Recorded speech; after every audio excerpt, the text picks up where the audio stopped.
Hey everybody, thanks for tuning in. It's in the Wry Podcast, episode 87, I think. Yeah, 87. Pretty sure. Doesn't matter. We don't need to number them. Anyway, it's going to be a solo podcast today. Haven't recorded one in a while. Been traveling a lot. Was stressing out about my headlining set at Quesada's, which we'll talk about here in a moment. I do want to talk about some tour dates that I've got coming up. August 22nd, I will be in my hometown, Clarion, Iowa, doing a set at Chappie's on Main. I believe the show is going to be at 9 o'clock for that one. August 28th, I'll be in Santa Fe at the Tsuki Casino. I believe that's a Thursday night. And then September 17th, which is a Wednesday night, I'll be in Socorro, New Mexico at the Loma Theater, opening for Jim Rule. Tickets are on sale right now. If you go to their website, I think I have a link on my website, funnyfletcher.com. September 24th, also Wednesday, I'll be headlining in Taos, New Mexico at the Burger Stand. And then Saturday, September 27th, I'll be in Grants, New Mexico, headlining a show. I do not know the venue yet. And then September 29th through October 4th, I'll be in Calgary, Alberta, headlining at the Comedy Cave. And the tickets are on sale for that. If you know anyone in Calgary, send them to a show. I'm there Monday through Saturday. 6 days, 6 shows. I also have, I think the date's October 26th in Berlin. Don't know the venue on that one yet. And then November 6th in Albuquerque. Also don't know the venue on that yet. But I believe Mark Curry will be headlining. So it'll be cool. I'll have more details about that when I get them. So, yeah, so it's been a while since I recorded a podcast. A lot happened in July. A lot of shows, a lot of awesome shows. I also forgot to mention in my last podcast that I got to work with a guy named Learn More Janasi. If you don't know who that is, he was a finalist on America's Got Talent. He's a comedian from Zimbabwe. Super funny, super nice guy. Super fun to watch. He just moved to LA this week. So if you get a chance to see that guy, go check him out. He was fun to work with. And I'm hoping he does well in LA. I think he's going to do awesome. I know he wants to get into acting and stuff like that. He's gonna be great. So yeah, July. Let's talk about July. I had a lot of shows. July 5th, I did the comedy battle at Quezada's Comedy Club. And I lost, you guys. I lost. But I had a really good set, I thought. Had a really good, tight 2-minute set. Did like 8 or 9 one-liners. Pretty good stuff. Who won? Josh Fournier won. Congrats to Josh. Jake Otero won the night before. So congrats to little Jakey. Little Jakey Otero.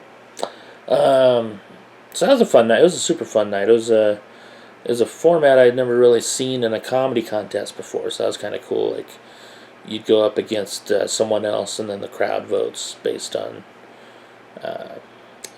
your set. So, like, the first round was 2 minutes, and then if you made it to the next round, it was 5 minutes, and then I think the finals was probably 10 minutes. So, yeah, it was a lot of fun. It was a packed crowd. And then the following week, I went to the Funny Bone in St. Charles, Missouri. I was there with my buddy Tim Gaither, and the MC for the week was Ian McIntyre. He's a local guy, super funny dude. I had a blast working with Tim. The crowds were great. The staff was awesome. It was my first time doing the St. Charles Funny Bone. I had worked the St. Louis one before, which is, I guess, not too far from the St. Charles one. And they're ran by the same people, so so yeah. Hopefully I'll get to go do those again. But yeah, like I said, the crowds were great. It's kind of funny. One night, this guy came up to Tim after the show, and he was like, "I've seen a lot of comedy in my day, and you should be ashamed of yourself." Like, what a dipshit. Like, why would you say that to a comedian? You know? Like, it was a really good show, too. Like, it seemed like everyone had a good time. And, like, while he said it, Tim's talking to people who were in the crowd, they're buying t-shirts from him and telling him how funny he was and stuff, and then this dipshit comes over and says that. So, yeah, it was weird. But Tim ended up writing some jokes about him later in the week, so. Yeah, it was a lot of fun. I got to see Lauren Peterson again. She's a comic that I met in St. Louis years ago, and then she came down to Albuquerque and did some shows. She did a guest spot one night, did great. Yeah, just a cool club. Like I said, the staff was really cool. So hopefully I get to go back. And then the next week I was back home. I did on the 18th I did Marble Brewery. It was a Zach Abeda show. Zach puts on a great show. That one was sold out as well, which was cool. I'm not sure how many people that place holds, but it was like a little side room at Marble, and it was packed in there. It was a cool show. Josh Fournier hosted, I featured, and then Zach headlined, so it was a super good lineup. Let's see, July 19th I did a show at Turtle Mountain, which is always one of my favorite spots, mostly because it's a mile down the road. Not even a mile probably, but no, my pal Eddie Stevens runs the show, and I had written, I don't know, I've been writing a lot, which is nice. So I wrote about 10 to 15 jokes, and then so I just asked him if I could go do a guest spot and just try new materials. So I went down there and tried out 10 minutes of new stuff, and most of it worked pretty decently. Couple of the things bombed, but they got some laughs, but the punchlines didn't really hit. So been working on those, and but overall it was a fun show, except for some dipshits in the crowd, talking and heckling and stuff like that. And then on the 23rd, I actually went to Taos with Eddie Stevens and did a set at that burger stand place that I'm headlining in September. Eddie headlined this one and asked if I wanted to go up and do some time. So we just made a little day trip and went up there, did the show and came right back. It was a fun little spot. They had like an open mic beforehand. There's probably like 5 or 6 open micers, and then we did our show. And I thought it was fun. I thought it was a good little crowd. Shad Ryden runs the show. I actually met Shad several years ago, probably about 10 years ago, in Phoenix. We did a show together. And he lives in Taos now and runs this show every Wednesday at the burger stand. And then, but he's building a little comedy scene in Taos, which is pretty cool. Taos is a pretty cool, like, touristy town. A lot of skiing and stuff like that. We've always enjoyed going to Taos. So yeah, I'll be there September 24th if you're in the area. Yeah, so the next day I had to go to Alamogordo, which is down south here, about 3 hours from Albuquerque. I was headlining the Inn of the Mountain Gods Casino with my buddy AJ Martinez featured for me. And we're kind of worried about the show. There's a lot of flooding going down in that area. So we weren't sure what type of crowd we'd have. And they have MC from El Paso. I guess he wasn't going to show up. He was kind of afraid of the flooding. Then he saw that I was headlining, so he's like, I'm going to make it. And it was Sam Butler, who I've been seeing in, it seems, I don't know, I don't even remember how long it's been since I'd seen him, but I think the last time I saw him was probably in El Paso sometime, so it's been a while. But yeah, I've known Sam for years. Sam actually does a lot of stand-up comedy in Mexico. He does stand-up in Spanish, which is super interesting. He said that Mexico City has like a pretty good comedy scene going on right now. Like he compared it kind of like to how L.A. was, in the late 70s, early 80s with their little comedy boom they had. So that's pretty cool, Um, I had never really heard of comedy in Mexico. I don't know. I don't know if I know any comedians from Mexico or anything like that. But so that's pretty cool that he can do comedy in English and Spanish. Um, but I think that'd be pretty cool to do a show in Mexico City or something like that. See how it would go. So maybe one day make it happen. But that show was awesome. It's a really cool show. It was nice to get some practice from my headline set for Quezadas too. So I was trying to do 45 minutes of stuff that weren't on my Ginger Snaps special. And I was very close. I was right around like 40 to 42 minutes or something like that. But I tried a lot of new stuff that night too. I did my headline set and then tried out some new stuff. And most of it worked. I think one joke didn't hit, which made me sad because I thought it was pretty funny. But no, overall it was good. The crowd was fun. It was nice to see Sam again. AJ did a great job. So it was fun. Then I had to get up super early. AJ was nice enough to drive me to the airport in Albuquerque the next morning. And I flew to Denver to dog sit for a buddy of mine. I didn't end up doing any shows in Denver while I was there. I was only there a few days anyway. But yeah, my buddy Dennis picked me up. We had some pizza. We watched Happy Gilmore 2. Pretty disappointing. The pizza was great. The movie was disappointing. Dennis is always great. It's always fun to hang out with him. He always likes when I mention him on the podcast too. Hey, Dennis. So yeah, I did that. I watched Dusty Slay's new special when I was there on Netflix called Wet Heat. If you haven't seen it yet, check it out. Dusty's a fantastic comic. I got to see him a little over a year ago at Quezada, working out a lot of that stuff. So it's pretty cool to see like a really polished version of everything he was working on. Plus, Dusty's one of the nicest dudes I've met in the business, so go check that out. Yeah, and I got to hang out with my buddy Don, his fiance Amy, so that's always fun. Then I came back to New Mexico. The night before my Quesada's gig, I got a headline spot at Carino's in Alamogordo, New Mexico, which is actually down by End of the Mountain Gods. So again, another 3.5 hour trip. And AJ Martinez went with me on that one. So we did the show at Carino's. It's like an Italian restaurant. They have their own little room where we did comedy, and the crowd was awesome. This dude Carlos sets it. I don't know how to pronounce his last name.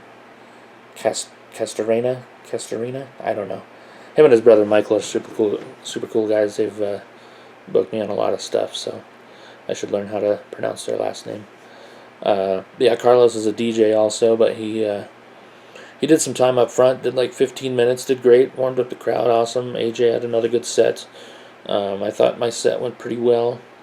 Again, I was working on my 45 minutes, and I thought I hit it pretty well. Then again, once I hit that, I tried some new stuff, and it all worked, which was nice.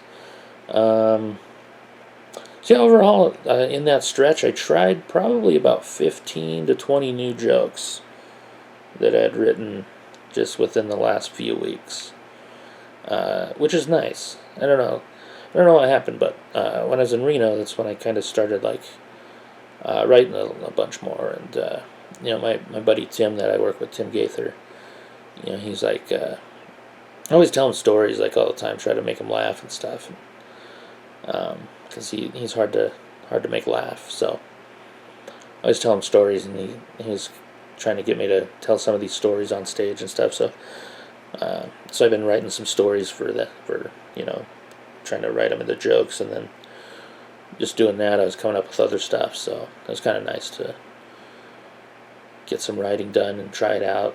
Just I don't know. Sometimes it's hard to try new material when you're not super confident about it, but I don't know. That's why I booked myself at the Turtle Mountain, and Eddie gave me that set. I was just like, I'm just gonna do new shit and see how it goes. And I wasn't getting paid, and they didn't pay to get in, so who cares, But it was nice to try that out. And then, so yeah, August 2nd was the big day. Headline set at Quezada's. Man, I hadn't been this nervous for a show in a long time. As soon as I booked it, I was super nervous, and because I think a lot of people don't realize how hard headlining is compared to featuring. Like it's not just like a longer feature set. It's hard. I don't know how to describe it really, but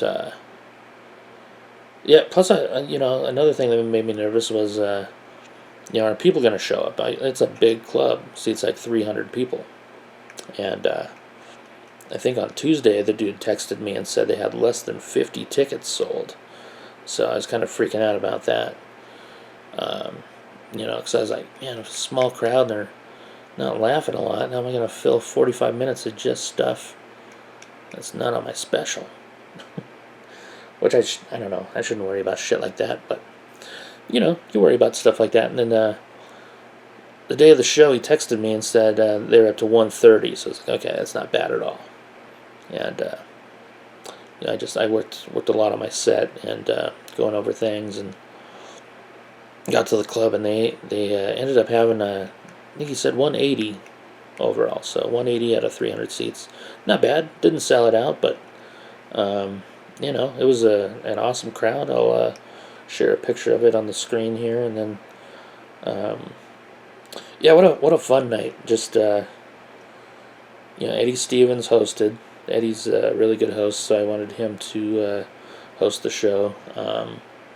He has good energy, and he's pretty dirty as well, so it's good to watch him engage the audience and kind of see what they're laughing at and stuff like that. And then Stephen Michael Quezada, who owns the club, he ended up doing a little set, which was great, and so that was really cool. And then he was sitting in the crowd with his wife, and I think it was his mom.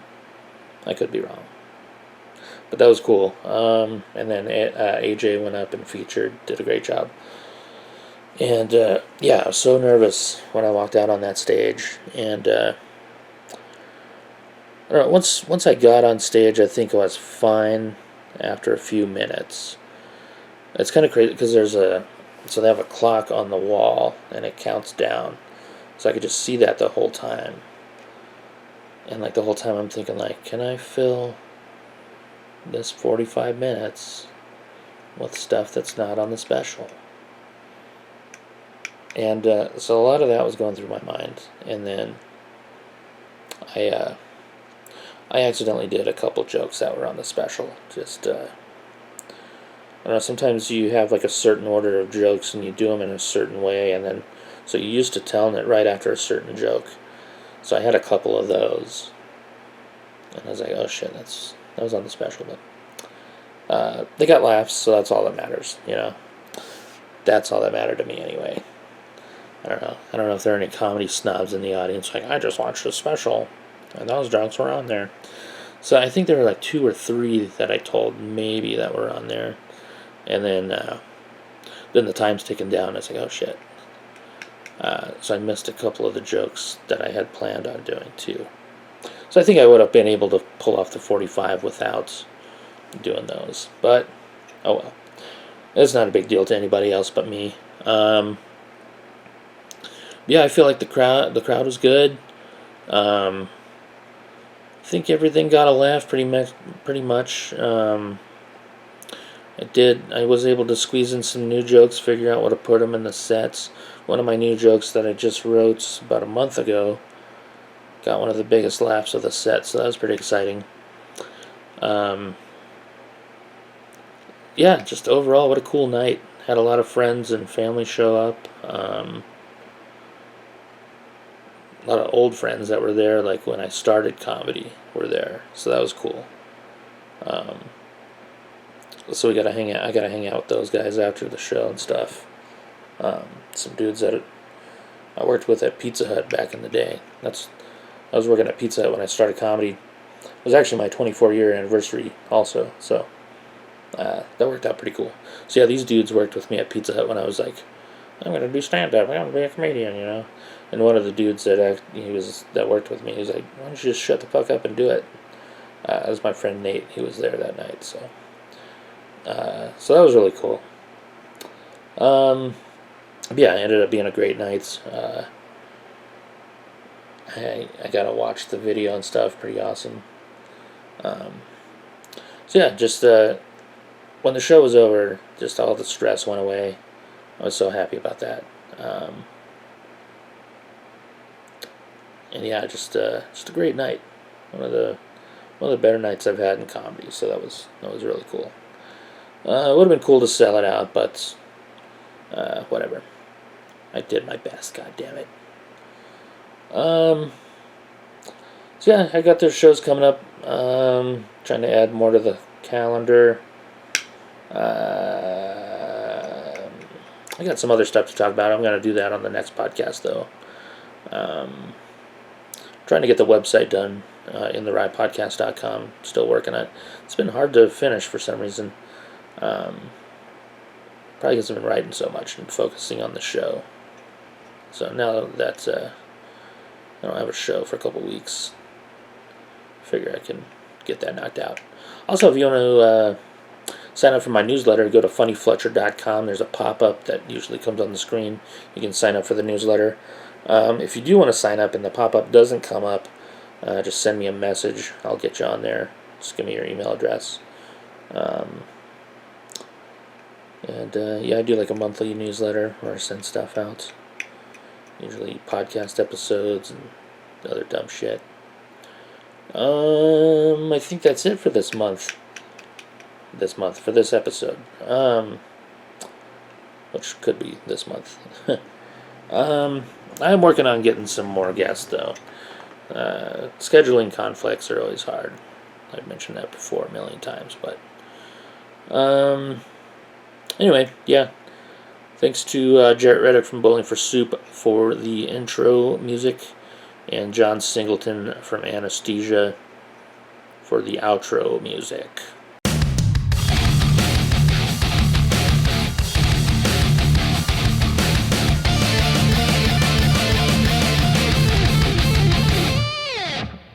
What I did fight for is that we get local people a chance to headline, and I am so proud of Curt Fletcher, and I'm so happy to see a big crowd for him because he deserves it. So I'm at the show tonight. I really wanted to thank you for coming. I wanted to thank AJ and Eddie, and first and most of all, Curt Fletcher. Thank you guys.